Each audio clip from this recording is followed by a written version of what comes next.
Errores. Los pequeños errores podían provocar desastres. Los graciosos errores sin importancia podían crecer como bolas de nieve, de forma que mientras te estás riendo de su comicidad, podrías estar contemplando tu propia muerte. Si en la ciudad hacía un disparate, normalmente siempre encontraba la forma de rectificarlo, de corregirlo. Si se caía de la bici y se torcía un pie, podía esperar hasta que se sanara. Si olvidaba algo en la tienda, siempre encontraba cualquier otro alimento alternativo en el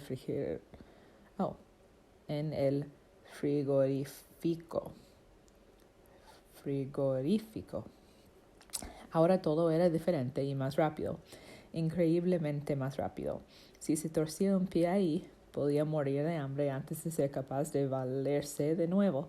Si fallaba cuando iba de casa o si el pez se escabullía, él corría el peligro de pasar hambre.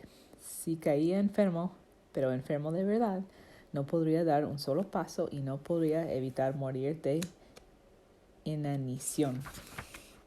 Errores.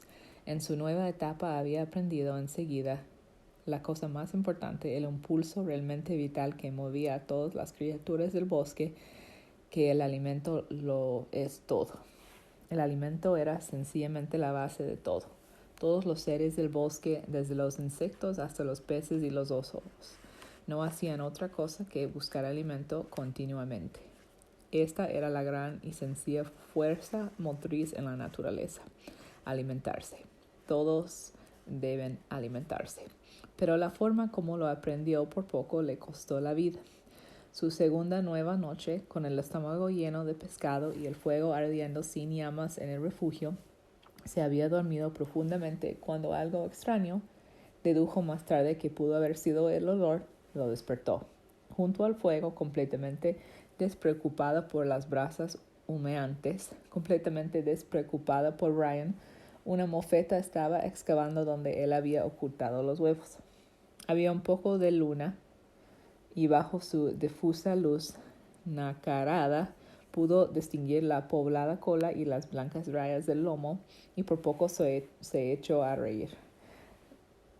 No se explicaba cómo la mofeta había podido dar con el escondite de los huevos, el olor, algún pequeño fragmento de cáscara que quizá hubiese dejado caer, pero a pesar de todo parecía hasta simpáticamente bonita, con la cabeza rebuscando abajo y la cola elevada mientras excavaba sin cesar, echando la arena hacia atrás con las patas.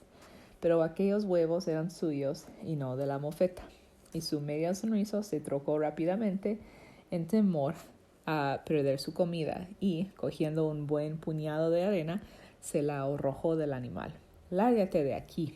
Estaba a punto de pronunciar algunas palabras más, algunas tontas palabras humanas, pero en menos que canta un gallo, la mofeta había arqueado su parte trasera hacia arriba, doblando la cola hacia adelante, y disparó un chorropo por aspersión, apuntando a su rostro desde una distancia de menos de 1,5 metros. El efecto fue devastador en el estrecho reducto del refugio. La densa pestilencia sulfurosa podredumbre invadió completamente el limitado cubículo, sofocante, asqueroso y pestilente. El corrosivo chorro que salpicó su cara abrazó sus pulmones y ojos y los cegó. Gritó y se lanzó hacia un lateral, tanteando la totalidad de la pared del refugio. Gritó, dio zarpazos hasta lograr salir y corrió a trompizones hasta la orilla del lago. Dando tumbones y traspiés, se revolvió en el agua y movió con vigor su cabeza hacia adelante y hacia atrás, intentando restregarse los ojos, salpicando en el agua para aclararse los ojos. Había visto cientos de graciosos dibujos animados sobre las mofetas, chistosos dibujos sobre el olor de las mofetas, dibujos para reírse y bromear, pero cuando el chorro le golpeó, aquello no tenía nada de gracioso. Estuvo prácticamente ciego durante casi 2 largas horas. una eternidad. Se asustó al pensar que podría quedar permanentemente ciego o, cuando menos, afectado su vista, y eso hubiese significado el fin. El escozor de ojos le duró durante muchos días y le llegó a molestar durante 2 semanas más tras el incidente. El olor perduraba todavía casi 1 mes y medio después en el refugio, en sus ropas y en su pelo, y casi se había echado a reír. Errores. La comida tenía que ser protegida. Mientras estaba en el agua intentando aclararse los ojos, la mofeta siguió adelante en su intento, excavó el resto de los huevos de tortuga y se los comió sin dejar ni uno. Lamió todos los cascarones hasta dejarlos completamente limpios y no pudo haberle importado menos que Brian estuviese revolviéndose en el agua como una carpa moribunda. La mofeta había encontrado comida y se estaba apoderando de ella, y Brian estaba pagando cara la lección. Proteger la comida y tener un buen refugio. No era suficiente un cobertizo que cortara el viento y la lluvia, sino que hacía falta un refugio que lo protegería de verdad, un refugio donde sentirse a salvo. El día siguiente de lo de la mofeta decidió construirse un buen lugar para vivir. La idea había sido básicamente aceptable. El emplazamiento del refugio era correcto, pero se había quedado corto. Había sido un perezoso. Ahora ya sabía la segunda cosa más importante en lo referente a la naturaleza, que mueve la naturaleza. Primero era la comida, pero el esfuerzo por conseguir el alimento venía a continuación siempre. Nada en la naturaleza era perezoso. Se había quedado corto en sus cálculos del hoyo y pagó por eso con los huevos de tortuga, que habían llegado a gustarle más que los de gallina de la tienda. Hubiesen estado más seguros de otro modo si los hubiese colocado a mayor profundidad. Se decidió a echar abajo su refugio y a perfeccionarlo. Bajó troncos más pesados secados de los pinos secos de lo alto de la colina y los sujetó enfrente de la abertura, calzándolos por la parte de arriba y enterrando los extremos inferiores en la arena. A continuación, urdió ramas largas a través de los troncos hasta conseguir una pared realmente hermética y, aún no satisfecho, recogió ramas más finas y las entretejió entre la primera trama. Cuando hubo terminado, no pudo encontrar un solo sitio donde cupiese su puño. En su conjunto parecía un cesto entrelazado sólidamente. Pensó que el resquicio de la puerta de la entrada era el punto más débil y puso un interés especial en trenzar una puerta de ramas de abedul en una malla muy cerrada, de forma que ya no tendría por qué preocuparse de que una mofeta o un puercoespín, pensó mirando las cicatrices de su pierna, intentase entrar, porque no tendría posibilidad de conseguirlo. No tenía bisagras ni goznes, pero mediante unas ramas colocadas adecuadamente en la parte superior, encontró un método para colgar la puerta en su sitio y, una vez en el interior y con la puerta colgada y sujeta por arriba, se sentía relativamente seguro. Un oso o algo grande podría entrar destrozando el entramado, pero ningún ser de tamaño reducido podría ya molestarlo. Y, por otro lado, el mismo entramado facilitaba la filtración y el escape del humo al exterior por la parte superior. Esta faena de la construcción del refugio duró 3 días en total, parando únicamente para disparar a los peces y comérselos y bañarse 4 veces al día hasta conseguir que la fetidez de la mofeta desapareciera. Cuando tuvo terminada su casa, su hogar, hecho al final como debía, centró su atención en sempiterno problema, la comida. Estaba muy bien eso de cazar o comer o pescar y comer, pero ¿qué sucedería si tuviese que pasar una temporada más o menos larga sin alimentos? ¿Qué ocurrió cuando las bayas se agotaron y el día que estuvo indispuesto, cuando estuvo herido, pensando en la mofeta o la vez que se puso enfermo. Errores. Intentó aprender de sus propios errores. No debía enterrar su comida de nuevo, tampoco debía dejarla en el refugio, porque un oso, por ejemplo, podría arrebatársela sin dificultad. Tenía que estar en un sitio alto, debía encontrar el modo, un sitio elevado y seguro. Encima de la puerta del refugio, a unos 3 metros en lo alto de la roca, sobresalía un pequeño antepecho que podría constituir un nicho natural de almacenamiento inaccesible para los animales. Lo malo era que también resultaba inalcanzable para él. Una escalera faltaría más, necesitaba una escalera, pero carecería de medios para construir una. No tenía nada para sujetar los peldaños y eso lo contuvo hasta que dio con un pino seco que todavía mantenía muchas ramas a ambos lados. Con la ayuda del hacha cortó las ramas salientes a una distancia del tronco principal de 10 o 12 centímetros, y esto en todo lo que tenía de largo el tronco.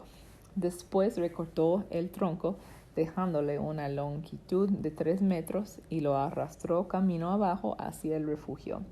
Era algo pesado, pero al estar seco podía dominarlo perfectamente y, una vez apuntalado contra el muro, comprobó que alcanzaba al antepecho con suma facilidad, a pesar de que el árbol se alabeaba un tanto de punta a punta mientras trepaba por él. En aquel de su comida, así lo dominó, estaba cubierto de excrementos de pájaro, y con unos palos lo raspó y lo dejó limpio. No había advertido la presencia de pájaros ahí, pero eso probablemente fuera debido a que el humo proveniente del fuego llegaba hasta aquel lugar cuando salía por la puerta y les molestase. Más aún, había aprendido y empleó corto tiempo en tener una ajustada trama de ramas de sauce para el resquicio superior de la puerta, y cortándola a medida la interpuso en la abertura, trabándola por completo, y cuando estuvo terminado dio unos pasos para atrás y contempló el aspecto de la fachada rocosa, el refugio abajo, el anaquel de la comida arriba, y permitió que una pizca de orgullo lo embargara. No estaba mal, pensó, no estaba mal para alguien que como él solía tener dificultades hasta para engrasar la cadena y las marchas de su bici. No estaba mal de todo. Errores. Había ideado un buen refugio y un aceptable aquel de alimentos, pero lo malo ahora era que no tenía comida, a excepción de los peces y las últimas bayas que quedaban. Y el pescado, por sabroso que lo encontrase ahora, no era algo que pudiese almacenar. Su madre se había dejado una vez por descuido algo de salmón fuera durante un viaje que hicieron al Cabo Esper a visitar a unos familiares, y cuando regresaron, tras pasar ahí la noche, el olor invadía toda la casa. No había modo de guardar los peces. Definitivamente, pensó, no había modo de guardar los muertos. Pero mientras estaba observando la trama de su bastidor entretejido, una idea le cruzó la mente y lo impulsó a dirigirse al agua. Había echado los desperdicios de los peces al agua, y aquellos restos de comida habían atraído a centenares de nuevos peces. Me pregunto si parecían acercarse despreocupados hasta los desperdicios, pero por lo menos los pequeños. Ahora no encontraba ninguna dificultad en dispararles, e incluso había ensartado uno con su antiguo arpón, ahora que había aprendido a apuntar más abajo. Sostenía algo entre los dedos y se acercaban inmediatamente. Sí que sería factible caviló existían grandes posibilidades de poder atraparlos, construir una especie de criadero artificial. A su derecha, en la base de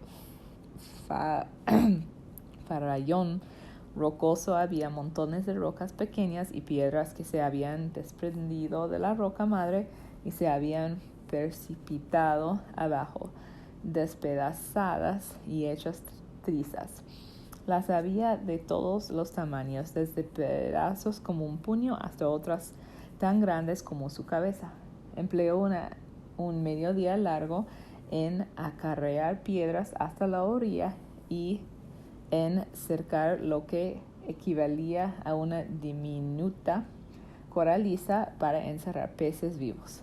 2 brazos rocosos que abarcaban unos 5 metros desde el lago y que se cerraban en los extremos. Dejó una boca de unos 60 centímetros en el lugar donde los brazos confluían. Después se sentó en la orilla y esperó.